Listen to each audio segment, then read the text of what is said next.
Today we're getting into the latest Tesla news, including Tesla's latest incentives and why prices may increase soon, Tesla's new Plaid record, radar left off of new Model Ys, and more, so let's get into it.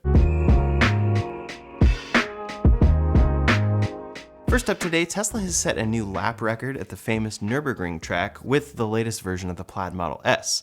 The previous lap record holder for a production EV was the Porsche Taycan Turbo S with Performance Kit. That record was set last August at 7:33.350. Now Tesla beat that record by over 8 seconds. They posted on Twitter saying Model S Plaid with Track Pack just set new lap for a production EV at Nürburgring, and shared their time at 7:25.231. Last time Tesla set a record with the Plaid, they went with a stock vehicle from the factory that included a yoke. This time around, they have their full new track package with round steering wheel. They shared an impressive video of the run on Twitter, as well as sharing that they beat the previous record by over 8 seconds. So Tesla once again holds the record for a production EV at this track, which is very impressive. There are other great performance EVs out there today, but Tesla continues to prove their place here. Likely we'll see Porsche come back to try and beat the Plaid very soon. Ultimately, the Model S is a pretty impressive car to be hitting these records, but it's now hitting these records when outfitted with a $15,000 to $20,000 track package. At the end of the day, Tesla is just ensuring they keep making the best cars they can in every way,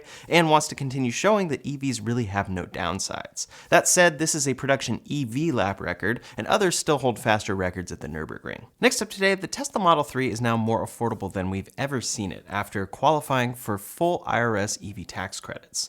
Previously, the rear-wheel drive and long-range Model 3 only qualified for a half credit of $3,750, but now all configurations of both the Model 3 and Y qualify for the full credit. When the Model 3 was first announced, Tesla said it would start at $35,000, and after these incentives, they're able to beat that price tag. This may have been possible by reallocating 2170 battery cells for the performance Model 3, as well as importing Chinese-made LFP Model 3s to Canada. That has made more US manufactured models available for domestic sale, qualifying them for the full credit. And there has to be something going on with the batteries as well that has now qualified them. After the full $7,500 is taken off, the Model 3 now starts at $32,740.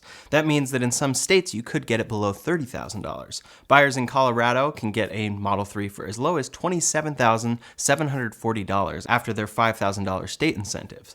Sawyer Merritt noted that the difference between a Honda Accord and a Model 3 is around $5,000, and there's about a $6,000 difference between it and the Toyota Camry. The lowest price he calculated with both federal and state incentives was $26,320 in Vermont, but there are 10 states where you can get it for under $30,000, including Massachusetts, Pennsylvania, Rhode Island, Delaware, New York, California, Colorado, Connecticut, and Maine. He also pointed out that it applies to those discounted Model 3s in inventory too, so you might even be able to get those at even lower prices. If you qualify under the income cap, now could be the best time to buy a Model 3. That cap is $300,000 for married couples filing jointly, $225,000 for heads of households, or $150,000 for individuals. If you do plan to buy one, my referral link is linked in the description below. Further regarding the Model 3 and Tesla's other vehicles, Tesla has been pushing a few new incentives and discounts in order to sell inventory, and it appears to be working. For the Model S and X, Tesla added a few discounts this past week. As part of the referral program, the amount of points received when you refer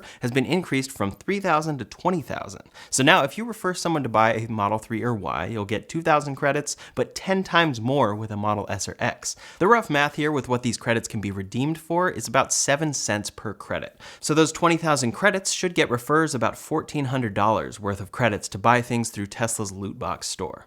They're definitely using this as a method to drive more Model S and X sales as we approach the end of the quarter. I personally don't know how much that kind of incentive works, but we'll see. As a buyer as well, when purchasing a Model S or X from a referral, you'll get the additional incentive of $1,000 off on the car and 3 free months of full self-driving. Tesla has also increased the amount of credits for a Model 3 or Y purchase, but not nearly like they have for their expensive cars. These discounts and incentives through the referral program come at the same time that Tesla is offering discounts for Model 3s and Ys in inventory. We've seen them discounting Model 3 inventory by up to $3,000 or so in certain scenarios. Model Ys have also seen discounts, but it's clear that Tesla is trying to get rid of Model 3 inventory in particular right now. They always tend to pull demand triggers in the last month of the quarter to boost sales and get rid of any extra inventory. inventory, but the Model 3 seems to point to more. As we talked about, the Model 3 is now completely eligible for the full $7,500 tax credit, which should drive even more sales to their base model and long-range model there. These inventory discounts seem to be working though. In April, Tesla hit a new record high for new vehicles in inventory within the US.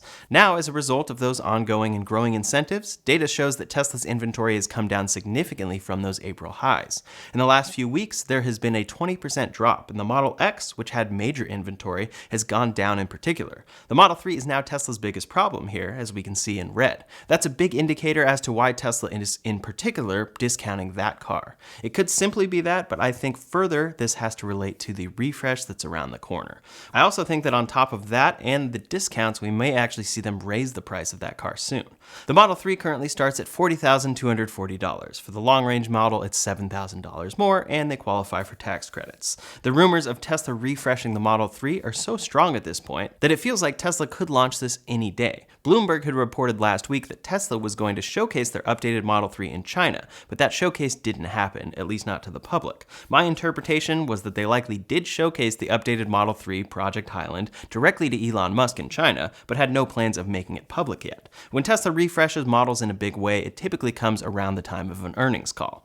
That way they don't ruin their current demand for cars, and they have the start of the quarter to wind production back up. For that reason, I'm guessing we'll see the refreshed Project Highland Model 3, looking like this, announced fairly quietly when Tesla releases their earnings in July. Last July, their call took place on the 20th. That's just a guess, and it could come earlier for sure, but regarding price, Tesla refreshed the Model S and X in January of 2021. They did so in their earnings report while simultaneously updating their website, and it brought a lot of improvements to the interior of the car. They completely refreshed it, moving to a ventless dash, horizontal display, yoke. They removed stalks, added a rear screen, and much more. When they announced it, they immediately increased the price of the Model S by $10,000. This likely was due to improvements in the car, but Elon Musk also said they wanted to ensure that they kept recent buyers happy. So if you had just bought an older Model S, you'll look at this new one and say, well, at least it would have cost me $10,000 more to get the new one.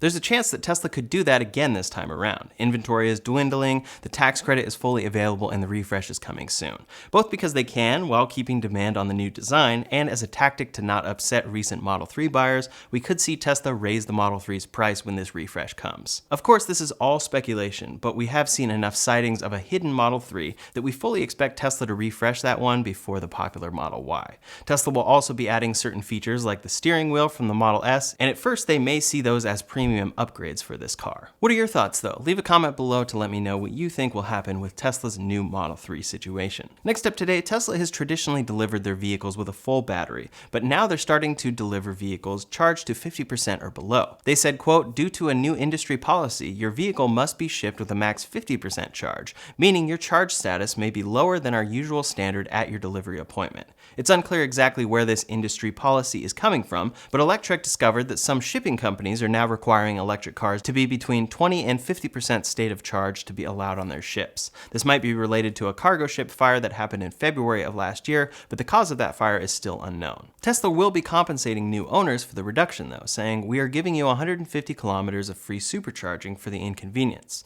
You will be able to redeem your supercharging credits a few days after delivery in the loot box in your Tesla app. Hopefully this is only a minor inconvenience for customers, but I imagine being compensated a few days later could be annoying, especially if you have to charge the car in order to make it home from your delivery appointment.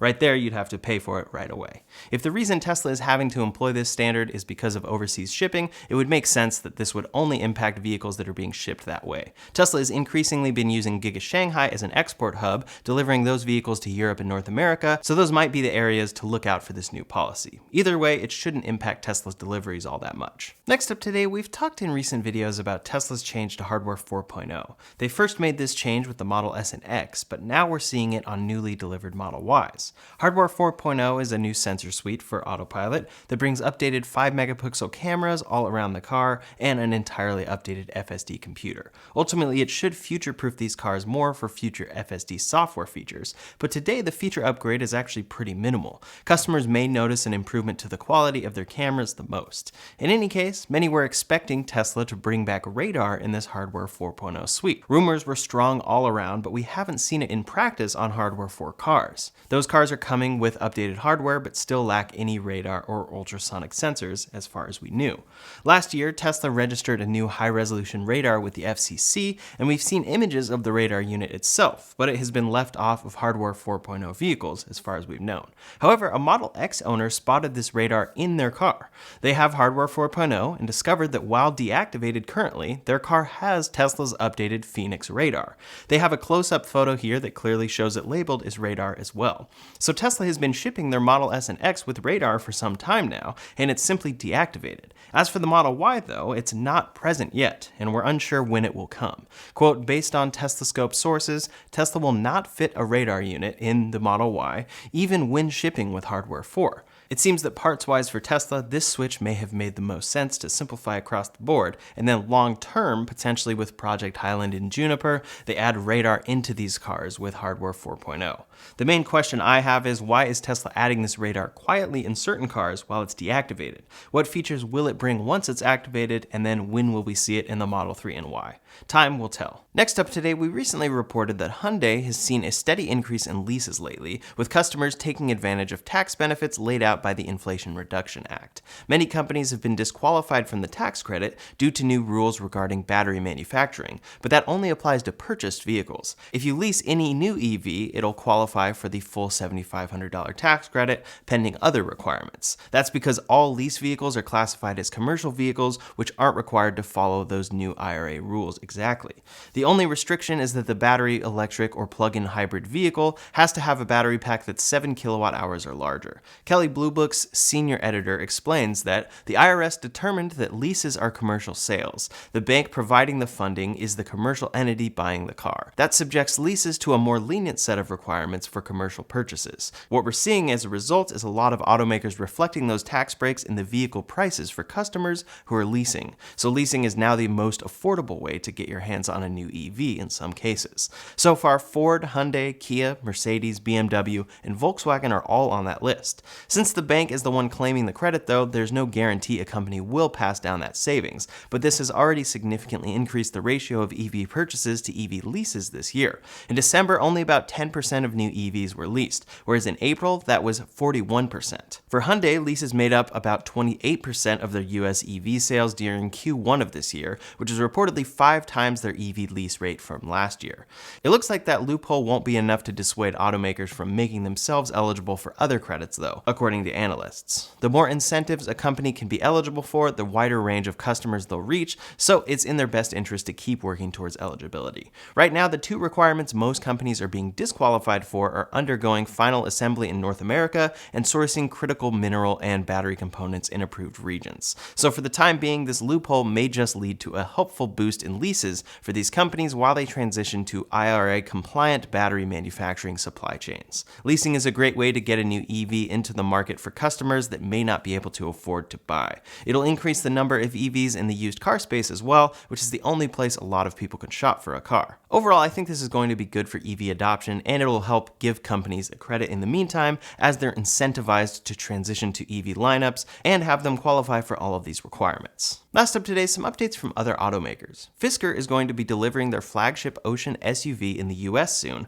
starting with the top trims. The Ocean Extreme has been certified for sale in the US by the EPA and has been given an EPA range. This car entered production in November in Austria, and now that it's coming to the US, we're seeing that its range is actually higher than expected. When revealed at the LA Auto Show in 2021, they said their top spec would have a 350-mile range, and now their official EPA range is 360 miles. That trim is also now certified by both the EPA and California Air Resources Board for sale and delivery anywhere in the US. This car has also met all the standards for a 5-star safety rating from NCAP, but an official rating hasn't been given yet. If you're waiting on their more affordable trims, those will likely be coming in fall of this year or later. Faraday Future has begun deliveries of their FF91 EV that entered production in March. This car was unveiled in 2017, and they had planned to enter production in 2018, but like many EV startups, they've experienced a ton of delays. Back then, this car was expected to have have 1,050 horsepower, a 130 kilowatt-hour battery capable of a 381-mile range,